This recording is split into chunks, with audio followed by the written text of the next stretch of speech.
Data onboarding has been a time-consuming and manual process for too long.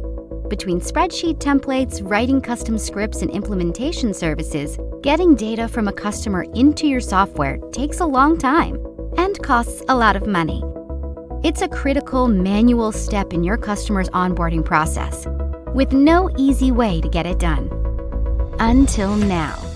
Flat File Concierge automatically converts, validates, and maps all of your data into the specific format you need. In just a few clicks, your data goes from messy and unorganized to validated and ready to use.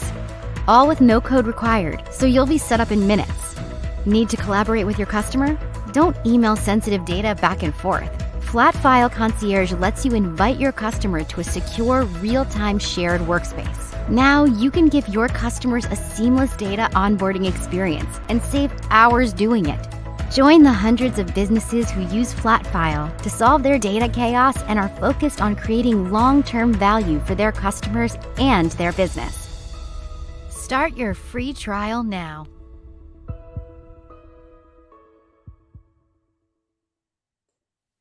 Hello and welcome back to the Customer Success Festival. I hope you're enjoying today's presentations. Just a quick reminder that you can join fellow attendees in our Slack community. Just follow the link at the top of the event website. And now, on to our next speaker.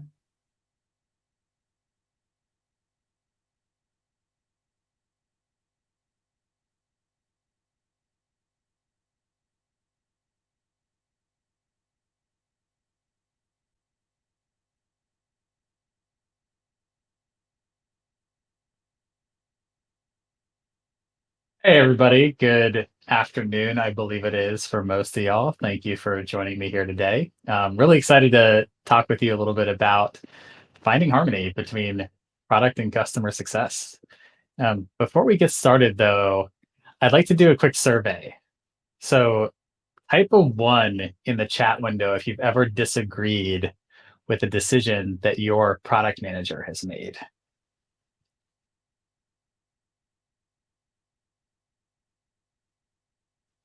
All right, we got a few ones here. Keep them coming, and I've got another question for you. Go ahead and type a 2 if you've lost the customer because of a product decision.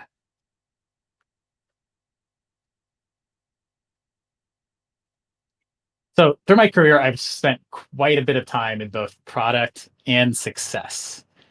And especially in SaaS, I found that it's the most important internal relationship in the business. So why is that relationship so contentious? I'm seeing a lot of 1s and 2s, and it's really not too surprising. And I can't promise to make them go away.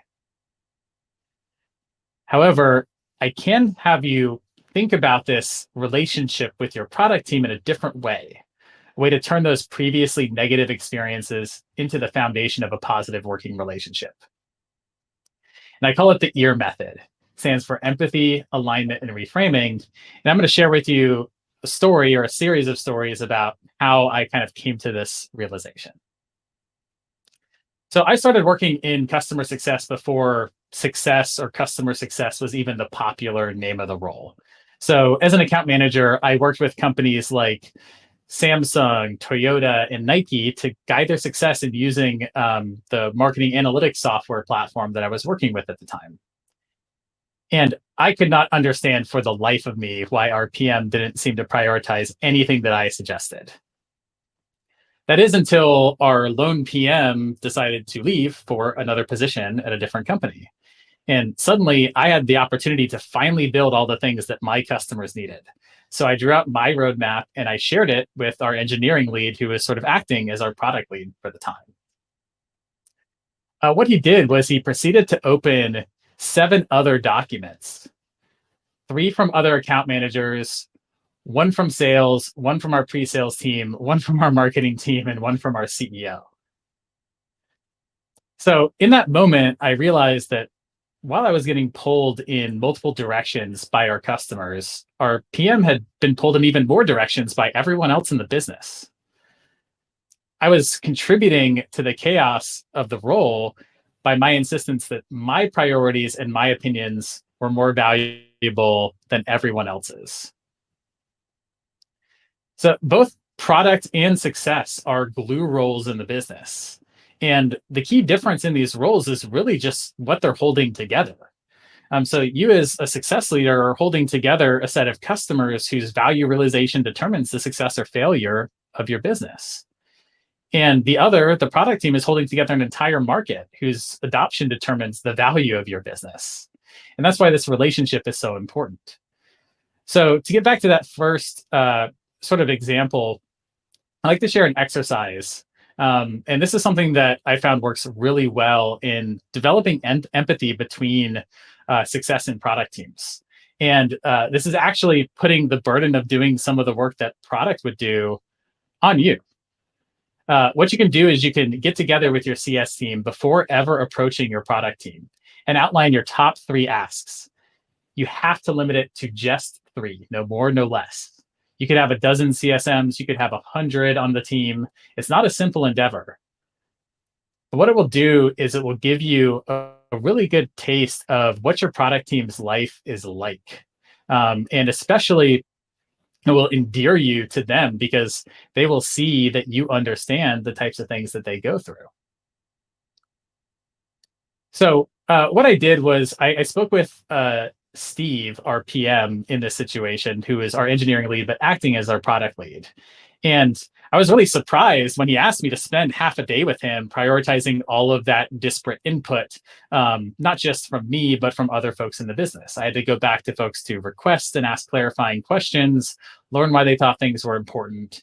And it was really an exhausting endeavor. We remove things, we combine things, we cut a bunch. But by lunchtime, we had our list, and I walked out of the room feeling confident that we were on the right track with the product. But our next meeting, or after our next meeting, Steve shared out the roadmap with the company about a week later. And I was seething. Nike needed the combined reporting feature that we had spoken about during the conversation, and there wasn't anything like that in his plans. So I approached him after the meeting. I was wanting to know an explanation. It was in my top 5 requests. We talked about it. And I got even more furious at the time when he started off by saying, well, I spoke with our primary contact at Nike. And so going through my head, I was like, what? He talked with my customer without even asking? And so he continued. He told me that he asked them why combined reporting was important to them. He asked who would use it and what it would mean for the business. Our contact told him that the request came from management, who weren't really certain if our software was providing any value at all to the business. And Steve replied to them, that's not what you need. And I let out a little bit of a gasp. So really what Steve knew was that simply summarizing and adding together the values of a bunch of different reports wouldn't really achieve Nike's goal. The key word was value, and for our analytics software, that was driven by informing the business of outcomes. Like, what are the outcomes of what we're doing with this software? So he told Nike that's not what you need, but then he continued and said, what about something like this? And walked them through the designs of another feature, which was a simple way to encode a campaign start and end date into our reports, and how they could use that in combination with an already existent report sharing feature. Steve also pointed to another feature on the roadmap, which was scheduled sharing, and explained to me that this would solve Nike's problem proactively as well in the future. And not only that, that our contact at Nike had agreed and was excited to engage in some joint thought leadership about how to calculate the joint ROI of social media marketing campaigns, which is ultimately our goal for that customer. So Nike remained a happy customer for a long time, and Steve knew it was worth the risk of telling the customer no. If Nike wasn't aligned with the value we provided, then it was worth the chance of them leaving as a customer, if only for the sake of the rest of the market we served. And by confidently saying no and then providing a recommendation, he positioned himself and by proxy the rest of the business as experts. And it actually strengthened our relationship. So as far as the A part of this EAR methodology, building alignment with your product team, I'd say open a path for your product team to speak with customers. This is a risk. What if they say the wrong thing? What if they don't understand that customer well enough? But requires you to really internalize alignment. It's not your customer that they're speaking with, it's our customer. As a product leader, so I've been in both success and product, and as a product leader, I measure this with a really simple heuristic. I ask every PM to meet with more prospects and more customers than the CEO. It's a really tall order, especially if success is hindering that connection. But if you can be a conduit instead by allowing your product teammates to join these conversations, to give them direction over that conversation, and then collaborate on a joint success plan for that customer, you'll find a really high degree of alignment. So around the time that my title officially changed from account manager, customer success manager was the in vogue title for what we were doing. But here's the problem. I didn't really want to be called a manager. And I don't think that you should be called that either. It has nothing to do with the importance of the role. You're the glue that holds together a major part of the business. It's more about the sentiment of management as a title. It's aligned with control, not influence. It's aligned with administration and not collaboration. Here's the facts. You're not invited to your customers' board meetings. You don't get to set their business objectives. Instead, your primary responsibility is that of a strategist, someone who collaborates on how your customer can get the most out of your solution to drive those independent business objectives forward. So at Flatfile, we don't actually have customer success managers. Instead, we have customer experience strategists. Their mandate is to guide our customers towards successful data onboarding experiences using Flatfile, which is what we do. The directive is not related to output. It's related to outcomes. And by reframing your own responsibilities, you can also reframe your relationship with your product team. So instead of spending valuable time with product, I know we only get a little bit of that time sometimes. And instead of spending that time debating on how features should be ordered in a roadmap, my challenge to you is discussing your customers' motivations and desires during your next conversation. It will also build your confidence in the product you have today. The software or hardware or service itself will always be better tomorrow. So instead of falling back on that and dropping an anvil on top of your product team whenever tomorrow gets pushed to next week, spend your energy on how to drive the best result from what you have today. So my challenge to you for reframing is have a conversation with your product team where you don't talk about features. Talk entirely about customer outcomes and how you can use the product as it exists today to guide your customers there. So the next time you're getting frustrated with how your product and success teams are working together, it's really simple. Just touch your ear. Are you feeling like your product teammates just aren't listening? Take a crack at answering the questions they're always asking you. If you're concerned that product is making the wrong decisions, put them in front of your customer. Allow them to drive the conversation. And are you overwhelmed with things to do? Organize instead around customer outcomes and lean into how your product gets your customers there. Conflict between product and success is not going to go away. But when it's combined with empathy, alignment, and reframing, you'll move your relationship, the most important one in the business, and as a result, the business as a whole forward. So thank you so much for joining me today. Wanted to keep it brief and give plenty of time for questions. I'd love to answer any that you post in the chat, and looking forward to learning more about some of your challenges in collaborating with your product teammates in your business. All right, so I'm going to go ahead and go through. First question here. So what do you think would have the biggest impact on improving communication around product priorities, especially when they frequently change? That's a really good one. And I'm always a fan of objective or outcome orientation rather than output orientation. And so usually what I'll say is like, hey, as a product team, you should be saying, this is why we're doing what we're doing, and prioritize more of the why than the what. Because that allows a little bit of comfortability with those changes. Sometimes there's just natural things that need to change. So for example, let's just say we have an initiative at Flatfile where, hey, we're seeing all these advanced data structures coming in. We really need array parsing, right? That is a feature orientation. Versus the product team can say, hey, we're driving an initiative forward and our top priority is to improve handling of complex data structures. What you're doing is you're basically allowing them to define, as experts, as product experts, what is the right thing to do next, regardless of whether it's array parsing or maybe it's something else that could even preempt that issue as your customer views it, instead of necessarily doing exactly what that customer is asking. All right, so got another question here. How often do you prioritize your top requests and present them to your product team? That's a good question. And what prioritization system do you use? So I'll answer the first one first, is that I generally recommend that at any given point in time, you have sort of like a top 3 list. The frequency really just depends on your business sort of communication practices and cadence. You don't have to be disruptive when you're doing this. You're probably already have some sort of regular checkpoint with your product team. So just basically use that time to say, hey, we've actually done all this research and pulled together sort of our top 3 asks.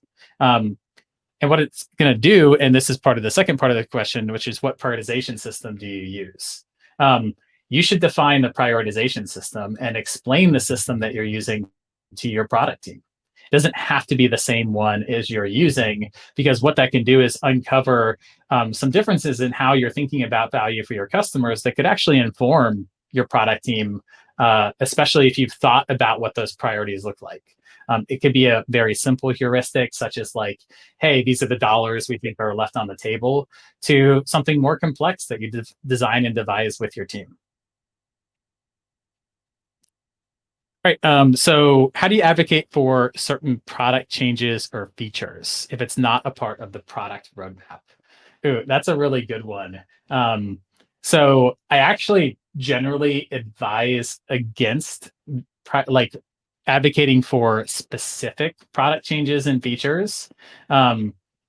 So generally what ends up happening is, especially as a product leader, you're hearing from lots of different places in the organization about, oh, we need to do this, we need to do this, we need to do this.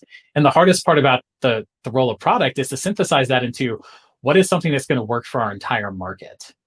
And so instead of saying, hey, I want this feature, instead go to the product team and say, hey, our customers could realize so much value if we solve this problem for them. And talk to them about the problem, not necessarily the solution. And you've probably seen this before too. I am not any kind of software engineer, but I have made the mistake many a time of recommending a highly technical solution to an engineering team without necessarily addressing the problem first. And they said, what are you doing trying to tell us what tools and systems and code bases we should use? Like, we are the engineers. Like, allow people in your organization to be experts at what they do. And you can do that by understanding how they think about sort of solving something that's brought to them. So next one here, when it comes to customer outcomes, have you found any pushback from PMs, and what have you done to sell those outcomes internally? It's really interesting because I feel like I'm going to get back in put my CS hat back on for a second. So usually the pushback I would hear is actually pretty aligned with what product is thinking about. They're basically saying, hey, this doesn't really describe the problem well enough for me to do the second hardest thing in product, which is then prioritize that against all the other problems we could solve as a business. We have this awesome sort of resource or capacity, which is our brains. And especially in businesses like the ones you all work in, there's almost limitless potential. And really what a product management team is doing can do most effectively is define what those problems are and then build constraints around which problems we need to solve when. That's a very challenging thing to do. And so usually the pushback is, hey, I don't understand this problem well enough. And usually the way to sell them on that is to do some of the things like I've outlined here. So for example, provide a prioritized list of asks, invite your product team into conversations, and let them drive the conversations. In fact, you don't even have to set up conversations sometimes as well. You can just say, hey, you know what? You want to talk to any one of these customers? Feel free to do so at any point in time.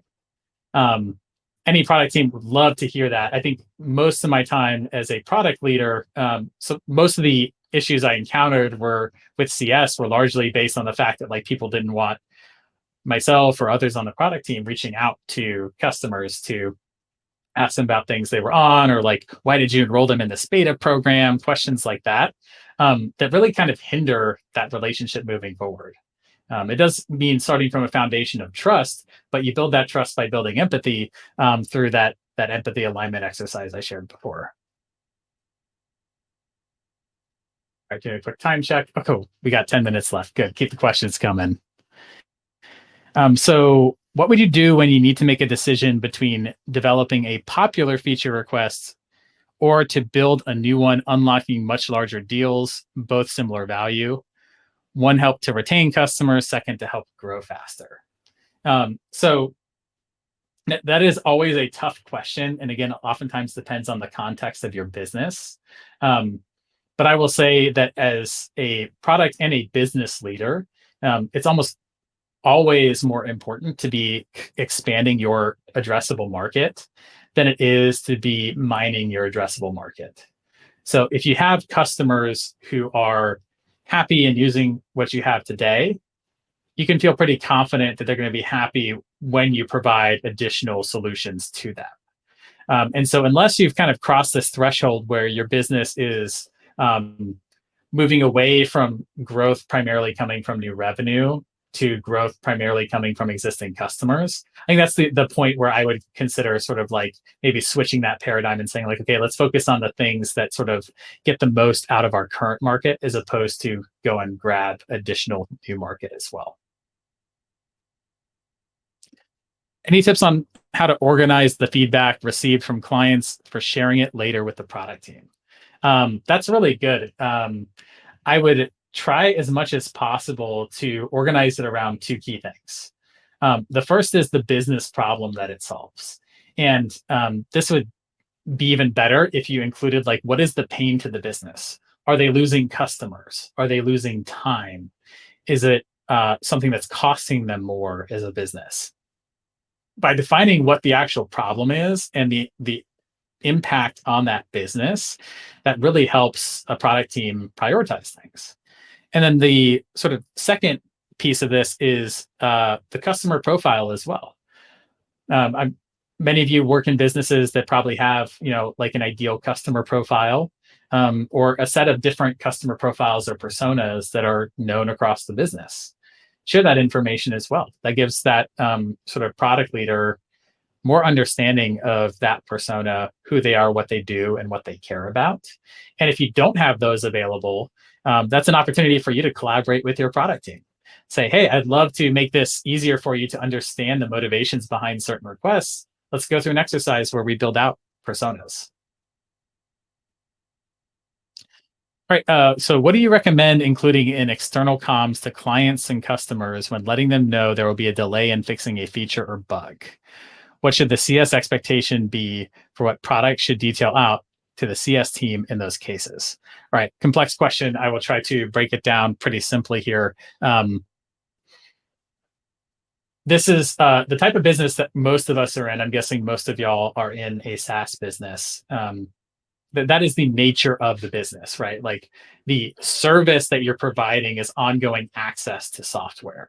And so there ideally is some sort of either explicit contract via an SLA or an implicit contract via the relationship you've developed with your customers, where they understand that, hey, there's going to be certain turnarounds and certain prioritization decisions we have to make as a business in order to, keep things moving forward as a whole. And I think if you are, again, going back to that business outcomes part of this, reframing your role, if you're focused on business outcomes and you're constantly talking with your customer about those, as long as you're keeping that high level view appropriately and understanding like, hey, we're driving these business outcomes. I understand this is a bump in the road. It should be fairly easy for you to set those expectations and reset them as necessary too. And then the other thing as well, this is more of a personal preference too, but I'm not really a fan of product teams owning bugs in the software.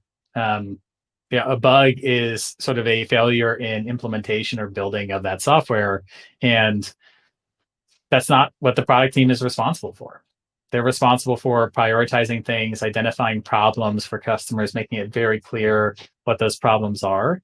And in your organization, maybe the product team does own delivery, but I would then argue that like the role of product is probably sort of misaligned with what they really could be doing best for the business. And instead, that should be a conversation between your success team and your engineering team, and you should develop some sort of contract with them that allows you to consistently relay information about bugs or issues to your customers in a way where those customers feel really supportive. All right, so next question. A high burden of proof for building something new suggests, 1, building software is harder than it needs to be, and 2, the cost of building the wrong thing is incredibly high. How much do you agree or disagree with these assumptions? That's really interesting. There is, I think the right way to put it is there's a burden of proof that is required, but I wouldn't necessarily call it high. And by that, I mean, like, if you get into the practice of talking with your customers and talking with your market about the same types of things, what is your business outcomes, you're naturally going to align into some sort of framework. There's many of them. I don't have any one that I'm going to recommend specifically, but you're going to have some way to define, okay, what are the problems that we're trying to solve here with our solution, with our software. And that doesn't necessarily mean that it's hard to build it. It is hard to get it right. That's sort of this mythical concept of product market fit. I could probably spend the next 45 minutes talking with you about product market fit, but there's no formulaic approach to it. I think instead, what you should be focused on is not right or wrong, but rather better. So if you continue to improve over time, then what that means is you're moving in the right direction. And you can actually measure some of the indicators of that. So are you seeing higher engagement with your customer base? Are you seeing a higher adoption rate for the new types of features you launch? We have this concept at Flatfile, sort of part of our culture is that of informed captainship, where we ask everyone in the business to be making decisions regularly. In fact, I, as one of the founders in the business and an exec, I'm pretty rarely making sort of like decisions in how different parts of the business function or operate. Instead, we ask everyone else to do that, but there's a requirement that you be informed. That essentially means that like you need to measure what you're doing and see how it has an impact or an effect against the direction that you expected it to. So hopefully I answered that question all right. Feel free to, by the way, follow up with me if you want to ask more about that, because that's a whole area we can dive into further. I want to focus on CS as much as possible here. All right, so next, the product-CS relationship can feel one-sided with a massive power imbalance. Who, if anyone, should mediate/moderate the relationship? This one's really interesting, and this is why I have that alignment exercise as well, is because you need to understand that like a product team, just like a success team, is a glue team, right? Like you are focused on making sure you're bringing together lots of different sources of information, and then developing sort of like strategy to move forward based on that information that you're getting. You're just getting it from a lot of different customers. They're getting it from a lot of different sort of like business partners, as well as the market as a whole. And so really, I think it's just about developing that alignment and building empathy. I'd honestly urge you to go through this particular strategy, right? Like spend some time talking with your product team about how best they can receive information from you. I do want to mention as well, quickly, that I actually have a podcast as well. It's called Customer Success Leader. they're pretty short, bite-sized episodes, and we do cover a lot of these different types of topics in those conversations. So usually like 15 to 25 minutes or so. Nice for a lunch break. I know we don't necessarily get long lunch breaks in tech, so hopefully you can listen to that. Feel free to do it. And if you're interested in either coming on the show or have feedback about some of the topics, I'm open and welcome to any of that. I think we're getting up close to time here, so I will answer one final question here. What do you think is the best tool for product managers and customer success managers to coordinate their workloads and goals? Oh, that's really interesting. I actually, again, I'm going to urge you to reframe this a little bit. So don't think about it as workloads. Think about it as goals. Like I think the workloads came before the goals. Think about the goals first. Make sure that your goals are in alignment, and then naturally the workloads will follow. I actually don't have a particular preference as to specific tools. I will say that like understanding each other's goals is really the most important thing.